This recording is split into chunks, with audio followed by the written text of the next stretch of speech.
Hi everyone, welcome to my channel Study with Himanshi. So continuing with our Lakshmikant polity series, we will discuss a next important topic today, that is the President of India. Now President एक काफ़ी important chapter है लक्ष्मीकांत का और काफ़ी बड़ा chapter भी है, तो I have tried to summarize it and let's begin with this chapter. Now, President is the head of the Indian state. He is called the head of the Indian state, and in that sense, he is a symbol of unity, integrity, and the solidarity of the nation. हमारे जो president हैं वो union executive का part है. Union executive से related जो भी provisions हैं वो आर्टिकल 52 से लेकर 78 में प्रोवाइडेड है, which in turn is a part of the part 5 of the constitution. तो पार्ट 5 किससे रिलेटेड है? यूनियन एग्जीक्यूटिव से.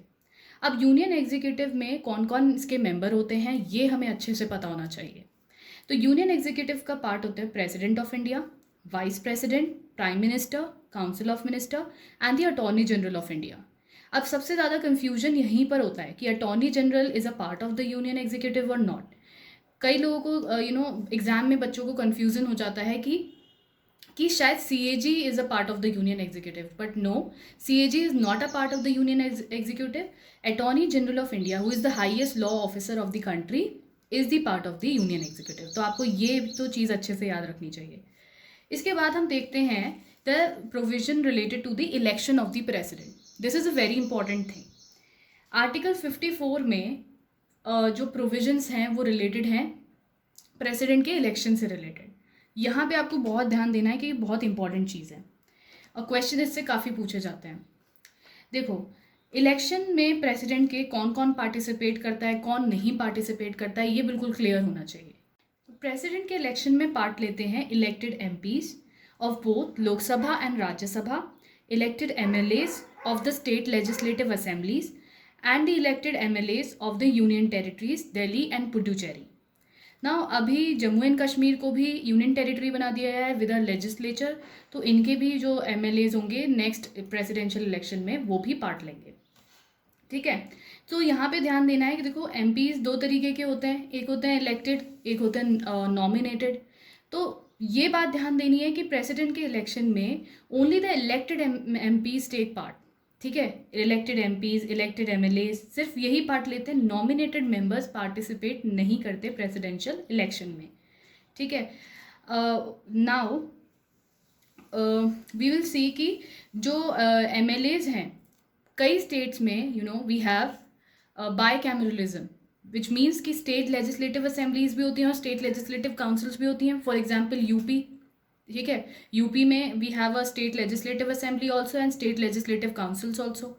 बट जो प्रेसिडेंशियल इलेक्शन है वहाँ पे सिर्फ स्टेट लेजिस्लेटिव असेंबली के जो मेंबर्स होते हैं वही पार्टिसिपेट करते हैं, स्टेट लेजिस्लेटिव काउंसिल के मेंबर पार्टिसिपेट नहीं करते. ये बात भी बिल्कुल क्लियर होनी चाहिए. ठीक है, और elected MLAs of the union territories जिनकी लेजिस्लेचर असेंबली है. और अभी प्रेजेंटली जो है दिल्ली, पुडुचेरी और जम्मू एंड कश्मीर ऐसी 3 यूनियन टेरिटरीज हैं जिनकी खुद की लेजिस्लेटिव असेंबली है, तो इनके MLAs पार्टिसिपेट कर सकते हैं प्रेसिडेंशियल इलेक्शन में. तो इंक्लूड जम्मू एंड कश्मीर भी अब इसमें इंक्लूड हो जाएगा. ठीक है, because it is a union territory now. इसके बाद आता है कि किस तरीके से वैल्यू निकलती है कि MP के वोट की क्या वैल्यू होगी, MLA के वोट की क्या वैल्यू होगी. तो वैल्यू निकालने का भी एक फॉर्मूला है जो प्रोवाइडेड है कॉन्स्टिट्यूशन में. The value of vote of an MLA of the state वो होती है टोटल पॉपुलेशन जो है स्टेट की. ठीक है, upon the total elected MLAs of the state assembly into 1/1000. ये फॉर्मूलेज आपसे प्रीलिम्स में नहीं पूछे जाएंगे, तो बस आपको एक बेसिक आइडिया होना चाहिए कैसे वैल्यू निकलती है. तो वैल्यू वोट की एक MLA की एक स्टेट में, फॉर एग्जांपल हम एग्जांपल लेते हैं यूपी में. ठीक है, तो यूपी में एक MLA के वोट की क्या वैल्यू होगी? Total population of UP upon total elected MLAs कितने हैं यूपी में इनटू 1/1000. तो एक MLA की वोट की वैल्यू आ जाएगी. अब यहाँ पे ध्यान रखने वाली बात ये है कि पूरे यूपी में जितने भी MLAs हैं उनकी वोट की वैल्यू इक्वल होगी प्रेसिडेंशियल इलेक्शन में. बट फॉर जो आपका सपोज हम एग्जाम्पल लेते हैं यूपी का और महाराष्ट्र का. यूपी में एक MLA के वोट की वैल्यू सपोज 20% है, बट महाराष्ट्र में उनके जो एक MLA है उसकी वोट की वैल्यू 18% हो सकती है. ये डिफरेंस हो सकता है। The parity is not between the different states MLAs. जो पैरिटी और इक्वालिटी होती है वो with in a state MLA होती है। मतलब एमपी के जो महाराष्ट्र के जो एमएलए हैं उनकी वोट की वैल्यू प्रेसिडेंशियल इलेक्शन में डिफरेंट हो सकती है with the MLAs of the UP. ठीक है, ये बात याद रखनी है। ऑल्सो जो एमएलए की वोट की वैल्यू है और जो एक एमपी के वोट की वैल्यू है दैट इज़ ऑल्सो डिफरेंट। अब वैल्यू वोट की एमपी के कैसे निकलती है, मेंबर ऑफ पार्लियामेंट की वोट की वैल्यू कैसे निकालते हैं, उसका फॉर्मूला है total value of votes of all the MLAs of all the states upon the total number of elected MPs. So this is the formula to calculate the vote of an MP. Now let's see the method of election. How basically the election is done, the method. नहीं, अब आपको पता होगा कि अगर आपने थोड़ा बहुत ही पढ़ा है, पार्लियामेंट चैप्टर भी पढ़ा हो, तो थोड़ा सा आइडिया होगा कि इलेक्शन के जो बेसिक मेथड होते हैं वो दो होते हैं। एक होता है सिस्टम ऑफ प्रोपोर्शनल रिप्रेजेंटेशन, जो कि हम प्रेसिडेंशियल इलेक्शन में यूज़ करते हैं और bye means of single transferable vote. दूसरा होता है first past the post system, जो हम लोकसभा के इलेक्शंस में यूज़ करते हैं, लेजिस्लेटिव असेंबलीज के इलेक्शन में ये मेथड यूज़ किया जाता है। दोनों ही मेथड में क्या डिफरेंस है ये भी मैं आपको यहीं पे बता देती हूँ। देखो, प्रेसिडेंट के इलेक्शन में मेथड यूज़ होता है system of proportional representation by means of single transferable vote, और यहाँ पे जो वोटिंग होती है वो होती है सीक्रेट बैलेट से। ये याद रखनी है बात कि सीक्रेट बैलेट से वोटिंग होती है, और कौन सा मेथड से होती है, system of proportional representation by means of single transferable vote. अब इस थोड़ा सा डिटेल में देखते हैं the system of proportional representation by means of single transferable vote में कैसे वोटिंग होती है। फॉर एग्जाम्पल यहाँ पे हम देखते हैं कि जो ये प्रेसिडेंशियल इलेक्शन में वोटिंग किस तरीके से होती है, हम ये देख रहे हैं। 3 कैंडिडेट्स हैं जो वोट प्रेसिडेंशियल इलेक्शन के लिए खड़े हुए हैं। 3 कैंडिडेट्स हैं, ए, बी एंड सी, मान लो, ठीक है, ए, बी और सी 3 कैंडिडेट हैं। अब मैं एक एमपी हूँ और मुझे एक बैलेट पेपर मिला है जिसमें मुझे अपनी प्रेफरेंस बतानी है। इसमें प्रेफरेंस बतानी होती है कि मैं फर्स्ट प्रेफरेंस पे किसके रखूँगी, सेकंड पे किसके रखूँगी और थर्ड पे किसके रखूँगी। अगर यहाँ पे 5 कैंडिडेट होते तो मुझे 5 प्रेफरेंसेस बतानी होती। तो इस तरीके से होता है, ठीक है। सपोज मैं एक एमपी हूँ और मैंने अपनी प्रेफरेंस दी है, ए को फर्स्ट पे रखा है, बी को सेकंड पे रखा है और सी को मैंने रखा है थर्ड पे, ठीक है। तो सी को मैंने रखा थर्ड पे। अब इसी तरीके से क्या होगा, ये एक सीक्रेट बैलेट होता है, किसी को दिखाना नहीं होता है, ये सीक्रेटली आप वोट करते हो, इसमें प्रेफरेंसेस देते हो। अब क्या होगा कि इसी तरीके से सब अपने बैलेट पेपर पे प्रेफरेंसेस देंगे, फर्स्ट सेकंड थर्ड, जितने भी कैंडिडेट्स होंगे उतनी प्रेफरेंस दी जाती है। अब फाइनली सभी एमपी सभी एमएलएज इस तरीके से प्रेफरेंसेस देते हैं। अब फाइनल जब रिजल्ट आया तो ए को सपोज मिली 25% वोट, इसको सपोज मिली मान लो 35% वोट, और इसको मिली हैं 55 हो गए, ये हो गया 60, इसको मिली हैं 40% वोट, ठीक है। इस तरीके से ओवरऑल रिजल्ट आया। अब क्या होता है, इलेक्ट होने के लिए, to be elected as a president you need a 50+% की मेजॉरिटी, 50% प्लस की मेजॉरिटी आपको चाहिए। बट किसी के भी पास यहाँ पे 50% प्लस की मेजॉरिटी नहीं है, तो ये कोई भी इनमें से प्रेसिडेंट इलेक्ट नहीं हो सकता फर्स्ट स्टेप में। अब क्या किया जाता है कि जिसको सबसे कम परसेंटेज ऑफ वोट मिली है, सपोज ए है, ठीक है, तो ए की जो है, जिन्होंने भी ए को फर्स्ट प्रेफरेंस पे रखा था, उन सभी की बैलेट्स पेपर खोले जाएंगे, ठीक है, और देखा जाएगा कि उन बैलेट्स में सेकंड प्रेफरेंस किसको दी थी। अब जिसको भी सेकंड प्रेफरेंस दी है तो उसको वोट चली जाएंगी। जैसे सपोज ए में मैंने दी थी बी को सेकंड प्रेफरेंस, तो मेरी वोट जो है नेक्स्ट राउंड में क्या होगा, वो बी को चली जाएगी, ठीक है। अब इसी तरीके से सबका जितने भी हैं ये 25% लोग, इनकी सेकंड प्रेफरेंस दी जाएगी और इनके बीच में ये वोट्स डिस्ट्रीब्यूट हो जाएंगे on the basis of second preference किसको दी थी। तो फाइनली जब सेकंड राउंड हुआ तो उसके बाद जो रिजल्ट आया वो ये आया कि इसको मिली 40% वोट और इसको मिली 60% वोट, मान लो, ठीक है। तो कौन इलेक्ट हो जाएगा, 50% प्लस की मेजॉरिटी के साथ she would be elected as the president. तो ये मेथड होता है proportional representation by means of single transferable vote का, ठीक है। और first past the post system जो हमारे लेजिस्लेटिव असेंबलीज में या लोकसभा में यूज़ होता है, उसमें सिंपल मेजॉरिटी होती है, जैसे आप देखते हो कि कॉन्स्टिट्यूएंसी से कैंडिडेट्स खड़े होते हैं और जिनको भी सबसे ज़्यादा वोट उनमें मिलती है वो इलेक्ट हो जाता है। उसमें ये कंडीशन नहीं होती कि 50% प्लस वोट उस पर्सन को मिलनी चाहिए, ठीक है। तो यही डिफरेंस है। और ये वाला मेथड ऑफ इलेक्शन जो है प्रोपोर्शनल रिप्रेजेंटेशन वाला, ये राज्यसभा के इलेक्शंस के लिए भी, वाइस प्रेसिडेंट के इलेक्शन के लिए भी यही मेथड यूज़ होता है। ओके, नाउ लेट अस सी कि जो भी डाउट्स और डिस्प्यूट्स होते हैं, फॉर एग्जांपल कोई भी इलेक्शन से रिलेटेड, प्रेसिडेंट के इलेक्शन से रिलेटेड कोई भी डाउट है, कोई भी डिस्प्यूट है, तो ये कौन डिसाइड करता है? Supreme Court. और सुप्रीम कोर्ट का decision is final in this case.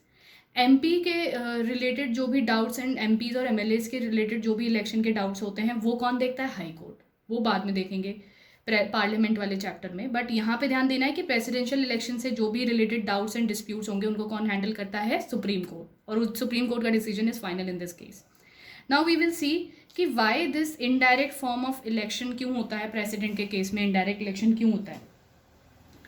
President के केस में इनडायरेक्ट इलेक्शन इसलिए लिया जाता है क्योंकि ये हमारा, आपको पता है, पार्लियामेंट्री सिस्टम गवर्नमेंट है हमारी इंडिया में। We follow a parliamentary system of government, जहाँ पे प्रेसिडेंट सिर्फ एक नॉमिनल एग्जीक्यूटिव है और रियल पावर्स किसके हाथ में है? प्राइम मिनिस्टर के हाथ में, heading the council of minister. तो real executive is the prime minister, president is the nominal executive only. तो इससे कोई मतलब नहीं है कि जब प्रेसिडेंट को नॉमिनल एग्जीक्यूटिव ही रखना है तो क्यों इतना डायरेक्ट इलेक्शन वगैरह वाला सिस्टम जोड़ना है। क्योंकि डायरेक्ट इलेक्शन जो है ना बहुत कॉस्टली भी होते हैं, टाइम कंज्यूमिंग भी होते हैं, एनर्जी कंज्यूमिंग भी होते हैं, because of the vast size of the electorate in the India.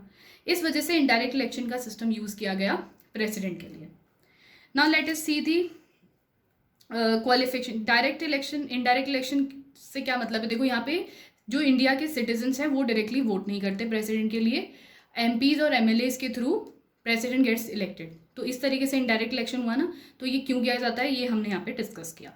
अब उसके बाद देखते हैं qualification for election as president. President के इलेक्शन को इलेक्ट होने के लिए क्या क्या क्वालिफिकेशन मैंशनड है, ये आर्टिकल 58 में मैंशनड है। तो प्रेसिडेंट इलेक्ट होने के लिए the person should be a citizen of India. ये सिटीजनशिप दोनों तरीके से हो सकती है, कि वो बाय बर्थ भी हो सकती है या बाय नेचुरलाइजेशन भी हो सकती है। ये सिटीजनशिप चैप्टर में पढ़ना पड़ेगा कि ये नेचुरलाइजेशन क्या होता है और ये सब कैसे कैसे सिटीजनशिप। बट देखो अगर यहाँ पे कंपेयर किया जाए तो यूएस में क्या सिस्टम है कि वहाँ पे बाय बर्थ ही प्रेसिडेंट बन सकता है एक इंसान। यहाँ पे ये सिस्टम है कि by birth also, bye naturalisation also a person can be become the citizen. तो अगर वो सिटीजन है बर्थ के बेसिस पे या नेचुरलाइजेशन के बेसिस पे तो he can become the president. At least 35 years age होनी चाहिए। Qualified for election as a member of Lok Sabha, member of Lok Sabha के इलेक्शन के लिए क्वालिफाइड होना चाहिए। And he should not hold any office of profit. Office of profit से ये मतलब है कि एक ही टाइम पे दो जगह से गवर्नमेंट से गवर्नमेंट में वो काम कर रहे हैं और सैलरी विड्रॉ कर रहे हैं, ठीक है। Government of state, government of India या किसी स्टेट बॉडी के साथ काम कर रहे हैं, पब्लिक सेक्टर यूनिट के साथ, और दो जगह से एक टाइम पे सैलरी विड्रॉ कर रहे हैं, तो that is office of profit. तो he should not hold any office of profit. ऐसा नहीं हो सकता है कि आप प्रेसिडेंट भी बन जाओ और आप जो है एक एमपी भी बन के रहो, तो दिस इज नॉट पॉसिबल। तो ये होता है क्वालिफिकेशन। तो जैसे जैसे जैसे ही as soon as the person gets elected as a president, he या प्रेसिडेंट इलेक्शन से पहले ही उनको वो अपनी सीट छोड़नी पड़ती है if he had been a MP और एमएलए।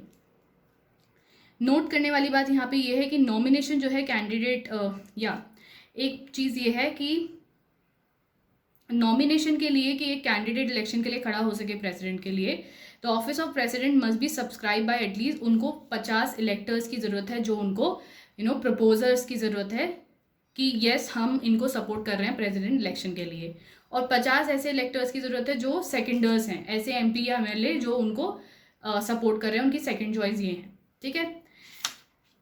इसके साथ साथ प्रेसिडेंट इलेक्शन के लिए उनको, नॉमिनेशन के लिए उनको 15,000 डिपॉजिट करने होते हैं आरबीआई में, जो कि अगर वो एक percentage of vote 1/6 of the vote secure करते हैं तो वो वापस रिफंड हो जाते हैं।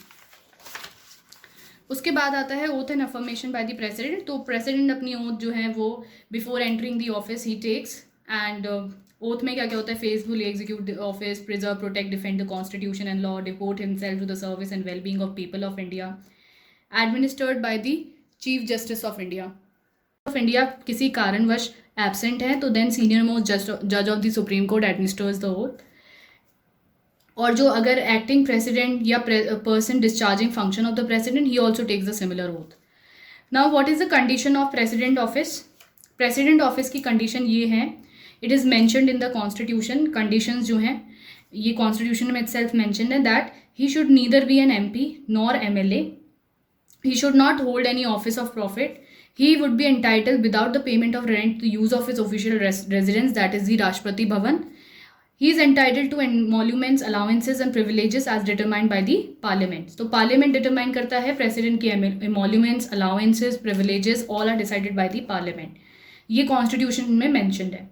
और ये एक कंडीशन यहाँ पे ये है कि ये जो एमोल्यूमेंट्स हैं, अलाउंसेस हैं, प्रिविलेजेस हैं प्रेसिडेंट की, ये डिमिनिश नहीं की जा सकती during the term of his office. जैसे रामनाथ कोविंद है तो ये करेंटली प्रेसिडेंट है, तो इस टर्म ऑफ ऑफिस के दौरान उनकी सैलरी, जो सैलरी पे वो इलेक्ट हुए थे उस वही सैलरी रहेगी, वो डिमिनिश नहीं हो सकती। बढ़ा दी जा सकती है but it can not be diminish, वो कम नहीं की जा सकती। या उनकी जो प्रिविलेजेस हैं वो कम नहीं की जा सकती, it can be increase also, दो इट कैन बी इंक्रीज्ड। ठीक है, अब थोड़ी सी प्रिविलेजेस और इम्यूनिटीज देख लेते हैं जो प्रेसिडेंट को मिलती हैं। He is immune from any criminal proceedings even in respect of his personal act. ठीक है, कोई भी क्रिमिनल प्रोसीडिंग उनके खिलाफ नहीं होंगी when he is in the office. Also personal immunity है उनकी from the legal liability for his official acts. जो भी ऑफिशियल एक्ट्स होते हैं, जो भी लॉ इम्प्लीमेंट होता है या जो भी पास होता है वो प्रेसिडेंट के नेम पे होता है। ठीक है, बट इन ऑफिशियल एक्ट्स के लिए उनको पर्सनल इम्यूनिटी मिली हुई है, लीगल लाइबिलिटी नहीं है प्रेसिडेंट की कहीं पे भी। ऑल्सो जो सिविल प्रोसीडिंग्स हैं वो प्रेसिडेंट के अगेंस्ट इंस्टीट्यूट की जा सकती हैं, बट पहले प्रेसिडेंट को 2 महीने का नोटिस देना होगा। फर्स्ट आपको 2 महीने का नोटिस देना होगा, उसके बाद ही सिविल प्रोसीडिंग्स इनिशिएट की जा सकते हैं during his term of office. ठीक है, in respect of his personal acts. Criminal proceedings तो हो ही नहीं सकती, इम्यूनिटी है full during the term of his president. जब तक वो प्रेसिडेंट है क्रिमिनल प्रोसीडिंग उसके खिलाफ नहीं हो सकती। सिविल प्रोसीडिंग्स हो सकती हैं बट 2 मंथ्स का नोटिस देना होता है। इसके बाद हम देखते हैं term of the president office. ये आर्टिकल 56 में मैंशनड है। 5 साल की टर्म है प्रेसिडेंट ऑफिस की। He can resign at any time, और रेजिग्नेशन किसको देना होता है? वाइस प्रेसिडेंट को। He can be removed by the process of impeachment, impeachment process से भी रिमूव किया जा सकता है। आज तक इंडिया में कोई भी प्रेसिडेंट इम्पीचमेंट से रिमूव नहीं हुआ है, ये भी बात याद रखना, but he can be remove through the process of impeachment. अभी ये इम्पीचमेंट का प्रोसेस हम यहाँ पे देखते हैं। He is also eligible for री election any number of times. कितनी भी बार हमारे यहाँ पे प्रेसिडेंट री इलेक्ट हो सकते हैं, बट यूएस में क्या केस है, मैक्सिमम 2 बार ही एक सेम पर्सन प्रेसिडेंट इलेक्ट हो सकता है। चलो अब देखते हैं थोड़ा सा इम्पीचमेंट का प्रोसेस कि कैसे प्रेसिडेंट को रिमूव किया जा सकता है बाय द पार्लियामेंट। पार्लियामेंट कैसे रिमूव कर सकता है? सबसे पहले तो कंडीशन ये होनी चाहिए, कंडीशन ये है कि प्रेसिडेंट ने कॉन्स्टिट्यूशन को वायलेट किया हो। तो this is the condition for removal of the president की violation of the constitution. But ये वायलेशन है क्या, किस तरीके से कॉन्स्टिट्यूशन का वायलेशन, ये कुछ भी डिफाइंड नहीं है। ये आज तक भी क्लियर नहीं है कि वायलेशन है क्या कॉन्स्टिट्यूशन का। What constitutes the violation of the constitution, that is not defined in the constitution. तो इम्पीचमेंट का प्रोसेस कैसा होता है कि चार्जेस इनिशिएट कोई भी हाउस कर सकता है, लोकसभा भी कर सकती है, राज्यसभा भी कर सकती है, और इसको एटलीस्ट 1/4 ऑफ द मेंबर जो है हाउस के, जो इस मोशन को लेकर आ रहे हैं, इम्पीचमेंट मोशन रेजोल्यूशन को लेकर आ रहे हैं, 1/4 ऑफ द मेंबर्स उस हाउस के उस मोशन को साइन करें। ठीक है, जो भी इस मोशन को इनिशिएट कर रहे हैं। फिर क्या होता है कि 14 दिन का नोटिस दिया जाता है प्रेसिडेंट को। उसके बाद अगर वो जो भी हाउस इस रेजोल्यूशन को, इम्पीचमेंट रेजोल्यूशन को इनिशिएट कर रहा है, वो हाउस इस इम्पीचमेंट रेजोल्यूशन को पास कर देता है by the special majority which is the more than 2/3 of the total strength of the house. उसके बाद क्या होता है कि जिस हाउस ने इनिशिएट किया वो स्पेशल मेजॉरिटी से उस मोशन को अगर पास कर देता है, इम्पीचमेंट रेजोल्यूशन को, तो वो दूसरे हाउस में भेजा जाता है। फिर दूसरा हाउस इन्वेस्टिगेट करेगा चार्जेस को, जो भी फर्स्ट हाउस ने जो भी चार्जेस लगाए हैं। अगर वो भी उस चार्ज को सस्टेन करता है तो रेजोल्यूशन पास हो जाता है बाय दी स्पेशल मेजॉरिटी। फिर दूसरा हाउस ने भी अगर कहा कि हाँ ठीक है चार्जेस, तो फिर दूसरा हाउस भी स्पेशल मेजॉरिटी से रेजोल्यूशन को पास करता है।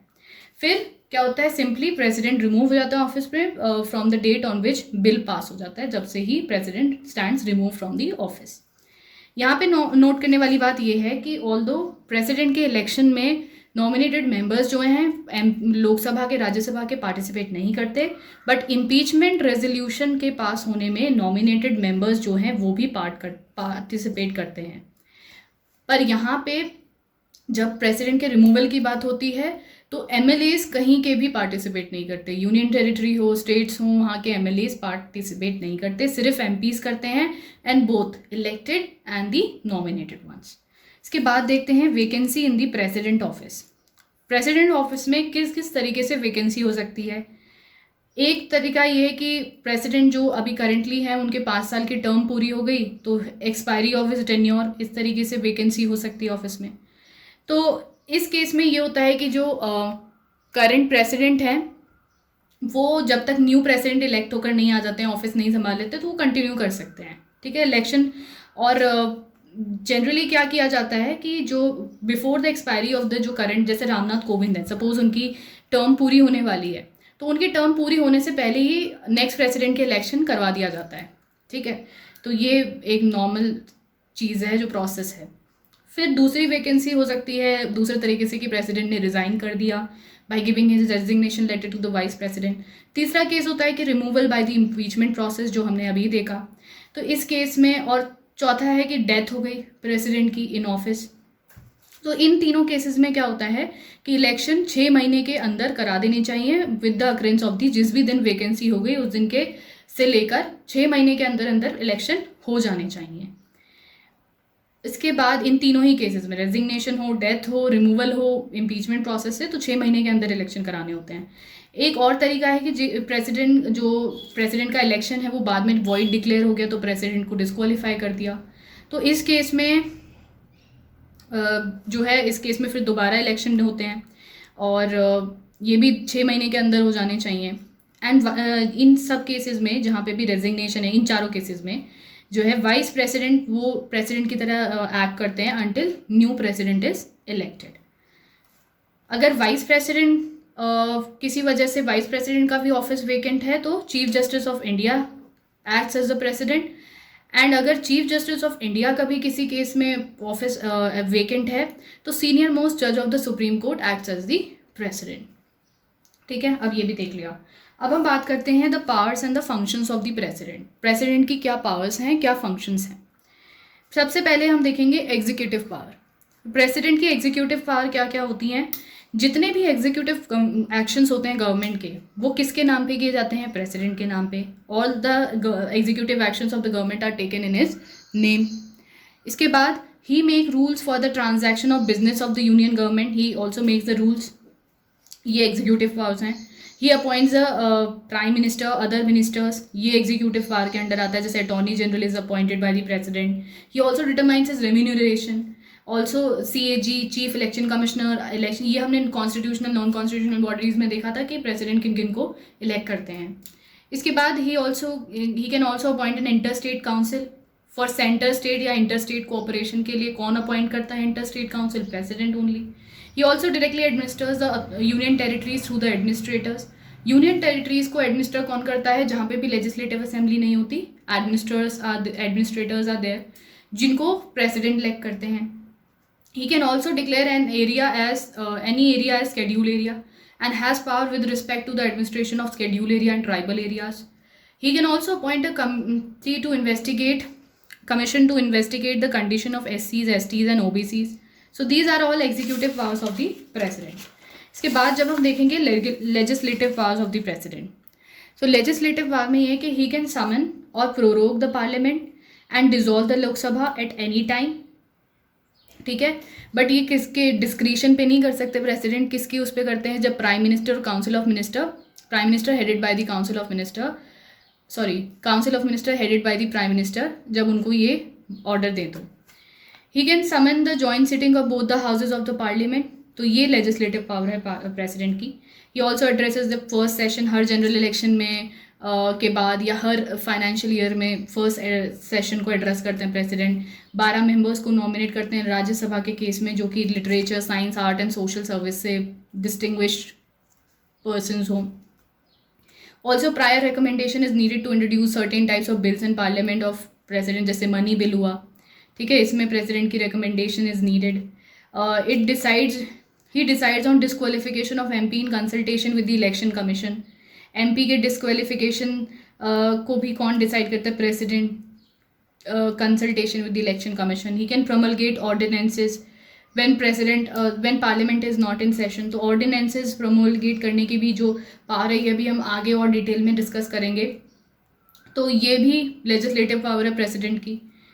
ही can also withdraw at any time. It may be approve by parliament with in 6 weeks of it reassembly. तो ऑर्डिनेंस मेकिंग जो पावर है ये काफ़ी इंपॉर्टेंट टॉपिक है, ये अभी हम आगे देखेंगे और थोड़ा डिटेल में.